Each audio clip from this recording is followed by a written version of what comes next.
زموږ د نن موضوع دی خان شهید، خان عبدالصمد خان شهید. ټیک سو. خان شهید چې دی د پښتو ادب ډیر لوی نوم دی. دا په یوه کلاس باندې زه نسم کور کولی چې زه د خالي کرکټر تاسو ته کښېږدم. دا به یو کلاس وي، دا نسي کېدی. سرکار موږ ته ویل په یو کلاس کې ور وښه. نو چې څونې خال د ده نکتې دي دا به زه به تاسو ته کښېږدم. خان شهید چې دی دا په سیاست ډیر مشهوره سوی. دا د محمود خان اچکزي پلار و. ټیک سو. نو د خان شهید نوم چې دی دا په پښتو ادب کې ډیر د کمال شخصیت دی. د ده د پلار نوم چې دی دا نور محمد خان یادیږي. په 1909 کې دی په جولای میاشت کې ځینې محققین وایي زو کړی و. صاحبزاده حمیدالله صاحب 1906 راوړی دی، ځکه چې هغه ډېر نږدې ورسره پاته سوی شاید هغه ته اوریجنل تاریخ معلوم وي. خو بهرحال کوم اتفاق چې د زیاتو محققینو کېږي د تاریخ پیدایش هغه 1909 دی. دا به تاسو نه یې راواستئ.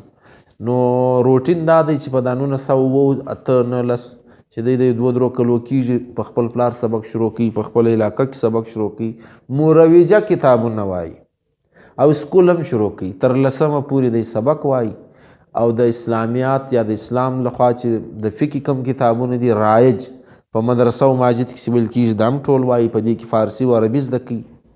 صحیح دی. بیا د سیاسي ژوند چې دی دا اکثره په جیلو کې تیر سوی. نو دی دا خپل ژوند دارنګه پیلوي، میټرک کوي، بیا چې دی جیل تللی دی په دا کې خپل د جیل لخوا سټوډنټس امتحان ورکوي، سړی امتحان ورکوي. په دغه حال کې بیا د BA پورې تعلیم کړی. نو د پښتنو وطن چې دی، د بلوڅانو وطن چې دی، یا ګسه دا بر صغیر چې دی دا د انګریزانو تر تسلط لاندې. دا زموږ خوا چې ده دا سویلي پښتونخوا ورته وایي. په دې کې بیا د پښتنو حالت، د بلوڅانو حالت دا بیا د پنجاب او د نورو صوبو په نسبت ډېر لوېدلی وي. دلته نه تعلیم وي، نه داسې د سیاسي ګوند وي چې هغه رهنمایي وکړي. نو په دغه محرومیو کې خان شهید هر شی ویني. کله لاهور له لاړ شي خلک وویني، کله کراچۍ له ولاړ شي علما وویني، کله غازي امان الله خان چې دی یورپ له تېرېږي په دوره باندې پر چمن پر لار باندې را تېرېږي. نو خلکو ووځي، بیا د خلکو رویه وویني، بیا د خلکو ناپوهي وویني.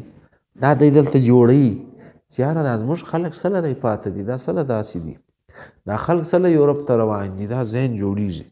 نو دوی بیا دا محسوسوي چې یاره دلته باید یو زموږ یو پولیټیکل ویژن وي، یو سوچ وي، یو کار مو روان کړی وای، یو سیاسي هل ځل مو کړی وای. نو خان شهید د دغه شانو سوچ ورلویږي. خان شهید بیا راولاړېږي، په کوټه کې پریس لګوي. پریس پېژنئ چې شی چاپوي.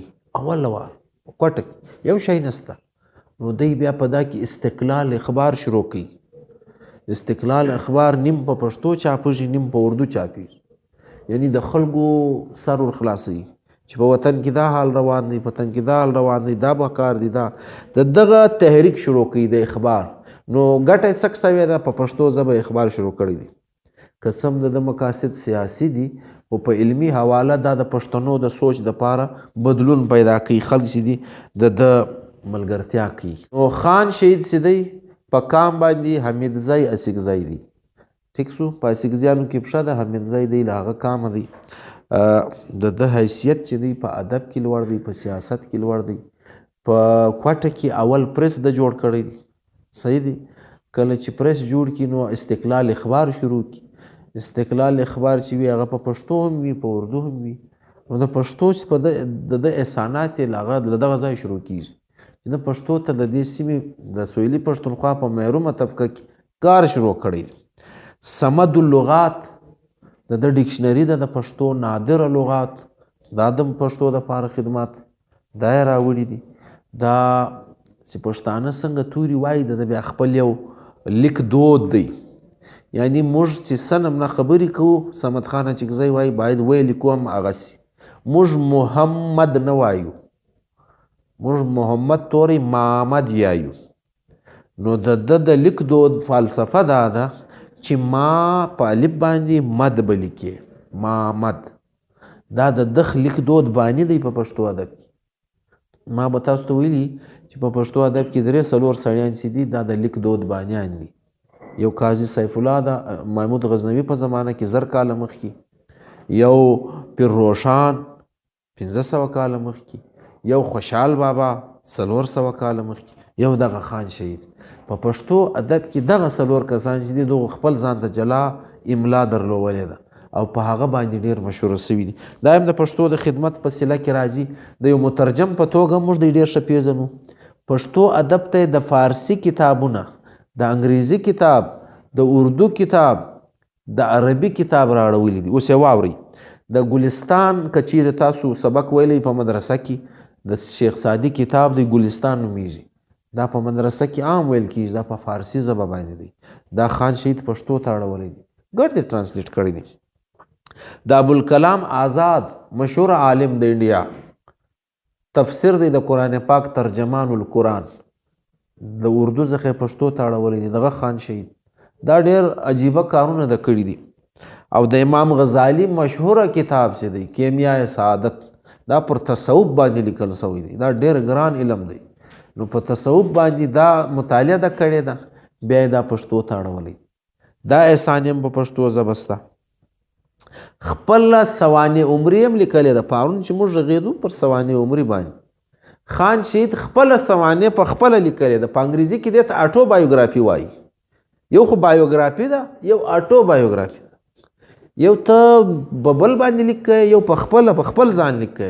نو چې په خپل ځان کوي هغه خود نوشت ورته وایي، اټو بایوګرافي. نو د زما ژوند او ژوندون په نامه 3 جلده کتاب لیکلی دی. غټ کوټې ته چې ولاړاست خامخا یې واخست ویې وایست. د خان شهید ژوند به ګډ در معلوم چې د چیش کړي د په خپله لیکلي. نو یو سړی چې د بل په باره کې لیکي، تر هغه خپله چې لیکوال لیکي هغه ډېره معنا لري. د هغه حیثیت چې دی بیا رالوړېږي. نو دارنګه د ده خطونه زموږ په ادبیاتو کې مشهور دي. خان شهید کې خطوط پروفیسر غنو صاحب چې دي دا چاپ کړي دي. د خان شهید بابا پښتون او پښتونخوا په نامه د غنو خان غنو کتابونه دي. پر د باندې ډېر آثار دي. شوکت ترین هم یادولی سو، هغه هم پر دغه شخصیت باندې چې دی ډېر کار کړی دی. کله چې دی سیاسي ژوند پیلوي، کله چې دی سیاسي تحریک شروع کوي، نو د ده د ژوند سختري له دغه ځای شروع کېږي. د ده مخالفین پیدا کېږي. حتی چې پر 2 دسمبر 1902 کې دی په کور کې په کوټه کې ویده تروشندان څوک بم ورتس کې مړی کې وژلی دی. ځکه موږ شهید ورته وایو. قاتل نه دی معلوم چا مړ کوي، خو د ده چې کوم سیاسي مقاصد هغه به پر چا بد لګېدلي، نو له دې وجې دی شهید کوي. یعنی پر 2 دسمبر 1902 کې دی وژل شوی دی. په 1909 کې زو کړی دی. دا به نه یې راواستي. دا د ستاسو په ذهن کې پرته وي. په 1909 کې پیدا شوی دی او په 1902 کې مړه شوی دی. د صوبایي اسمبلی ممبر هم دی. الیکشن یې کړی و، د دغه کوټې صوبلستان اسمبلی ممبر هم پاته شوی دی. نو دا یې هم ګټلی و. اوس نو دی چې دی انجمن اصلاح افاغنه، دا یو انجمن جوړوي. په دغه نامه باندې یو ګوند جوړوي، یو تحریک شروع کوي. نوم یې وي انجمن اصلاح افاغنه. یعنی د پښتنو د افغانانو د اصلاح دپاره یو تنظیم جوړوي. په دا کې دی سیاسي دغه جوړوي، غواړي چې ګروت د انسانانو وسي، پښتانه لږ خبر سي، پښتانه لږ راپورته سي. نو د دغه تحریک چې دی دا سټیپونه چې دي دا روانېږي. د انجمن اصلاح افاغنه چې ده دا د پښتنو پر ذهنونو باندې، پر ژوند باندې ډېر اثرات پیلوي. دی زموږ په دا سیمو کې ګرځېدلی دی، په هر ښار کې جلسې کړي دي. په خپله غوښتنه باچا خان له هغه ځای راغوښتی دی. باچا خان هم له ځانه سره ملګر کړی دی چې راسه زموږ په وطن کې وګرځه، څه دا پښتنو ته تقریرونه وکړه، که لږ سیاسي شعور پکې پیدا سو، لږ سیاسي ګروت پکې راغلی، راپورته سي. نو دلته راغلی دی، دا خلک چې دي دا یې موټیویټ کړي دي.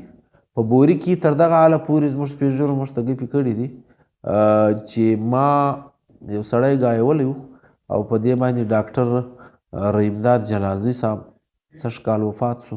تاسو به په خبر یاست، دغه کور یې وي. رحیمداد جلالزي صاحب پر ده باندې کتاب لیکلی و، مرد آهن. نو ده ویل ما ډېر خلک وګایول، د زنګیوالي، د بازار ځینې ملایان. دغو خان شهید ته چا شپه ورکړې ده، چا په هوټل کې مړۍ ورکړې ده، چا چای ورکړي. سرکار به راولاړ دا بیا ګډ جیله بوتل. دا خان شهید ستاسې کر څه دپاره راغلی و؟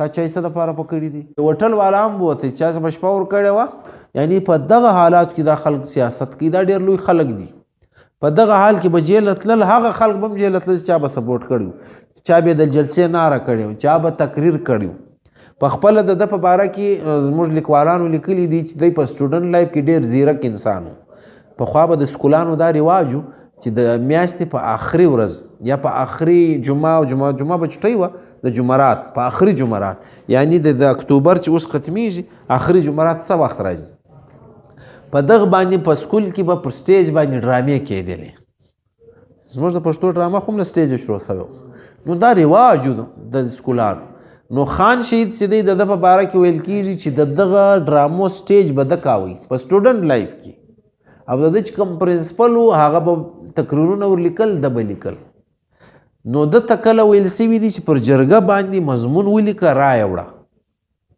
نو دی وایي زه ډېر کوچنی وم ما اوله وار په جرګه باندې مضمون هم دا جرګه نه ده موږ چې مرکه چاته لرو جرګه کوو میټینګ سره کوو نو دا خو موږ وینو نو دی وایي زما اوله وار ما که لیک نه دی کړی سهار یوه روپۍ جرمانه کم خپل ټیچر یوه روپۍ په هغه زمانه کې نو دی وایي ما جرمانه پرېږه خو ما ته دا لیک ډېر ګران و په جرګه باندې خو دی وایي دا لږ له ځانه سره شرمېدم هم چې داسې څه له راسره وسو ما باید یو شی لیکلی وای نو بیا دی وایي کله چې ما دوه درې ځایه داسې ناستې ولیدې پښتانه غږېږي خبرې کوي مرکه روانه ده دا شیان چې ما ولیدل سړی دا خو شناخته مجلس دی په تا به نو څنګه زه مضمون نسم لیکلی نو ځکه هم بیا پر جرګه باندې ما استاد ته وویل چې اوس زه ډېر ښه مضمون لیکی سم په سیاسي حواله باندې کله کله بلوڅانو هم یو تحریک روان کړی نو هغو به هم یو میټینګ کاوی ډېر ځایونه به یې وده ته دعوت ورکړي چې ته راسه نه موږ سره په دا جلسه کې په دا میټینګ شرکت وکړه نو ده به کله ورته ولیکل چې یاره ستاسو خو نو بلوچ کانفرنس دی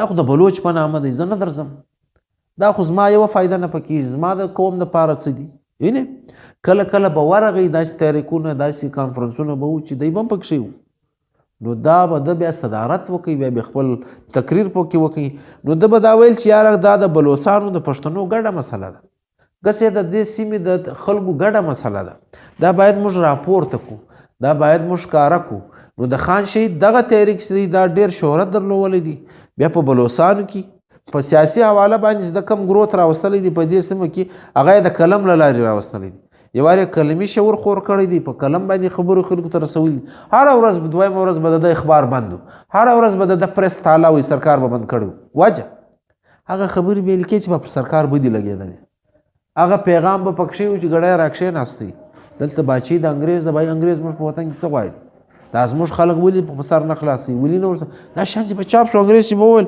سهار به بیا چاپه پر وویله بیا به پریس ور بند کړي بیا به اخبار نه چاپېدی لیکن د دغه باوجود به دغه سړي خپل همت چې وي دا به د روان ساتلی و بیا دا انجمن اصلاح افاغنه چې دا کنورټ کېږي په انجمن وطن باندې د انجمن وطن په نامه باندې دا سیاسي تحریک یا شعوري تحریک دی روان ساتي نوم وربدلوي وجه ځای په ځای به زرکار بیان کوي ځای په ځای به خلکو ته ډېره شناخته کیسه سو نو بې نوی رنګ ورکوي اف سی آر چې ورته وایي دغه قانون د انګرېزانو یو 68 نه لګېدی یو وکالت نه یو پیشرو نه منل کېدی بس ورک په زور به سزا کولې 3 کاله کم سے کم سزا یې 3 کالو 100 واره 3 کاله سزا کړې خو د ده تر ګردو غټ رنګ چې دی په پښتو ادب کې د مترجم په توګه ښکاره دی د ډکشنري چې ده یعنی ښځه ده ښځه ده ماینه ده ذایفه ده یعنی عورته ده اروته ده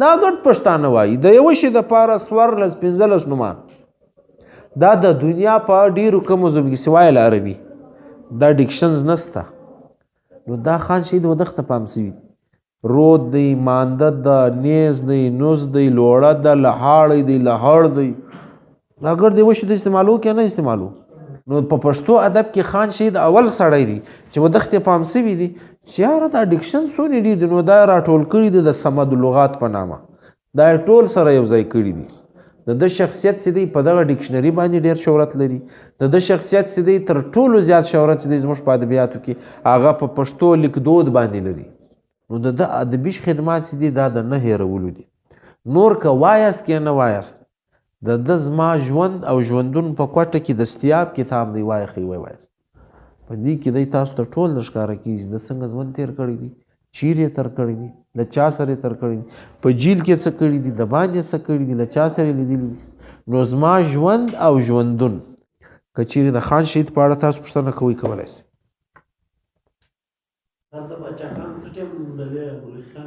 په 1937 کې اوله وار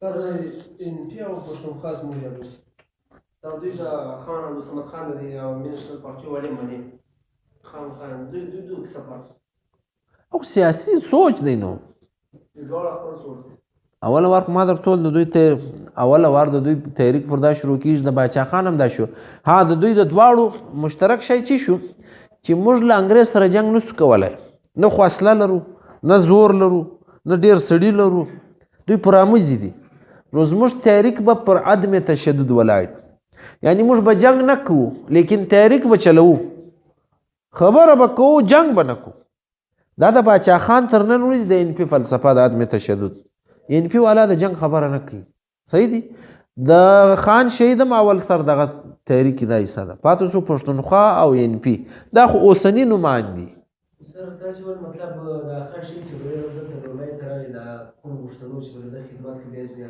دغه ته یو سزا ویل دا سزا دغه د پاکستان سرکار ورکړه یا انګریز دا د انګریز کیسه وه انګریز په دور کې دا شان کېده پاکستان په دور کې د جیل وړی دی لیکن هغه ټیم سیاسي حالات دا رنګه سو بله پوښتنه صحیح دی